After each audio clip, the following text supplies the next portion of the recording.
Hello everybody, my name is Julia and welcome back to our channel. So since it's the fall season and pumpkin pie spice is in full swing, I'm going to be showing you guys how to make your own pumpkin pie spice from home. Pumpkin pie spice is great for so much more than just making pumpkin pie.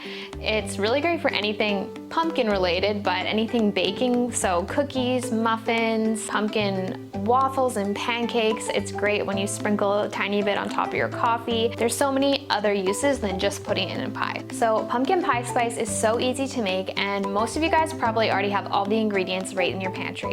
All right, so for the recipe, we're gonna start with 3 tablespoons of cinnamon, 2 teaspoons of ground ginger, 1.5 teaspoons of nutmeg, 1 teaspoon of cloves, and 1 teaspoon of allspice.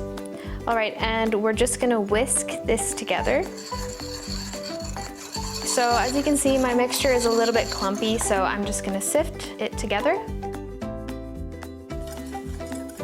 So I find the best way to store spices is in an airtight container, and I do prefer a glass jar.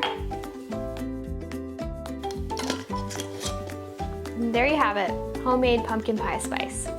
Thank you guys so much for watching. We'll see you in the next one.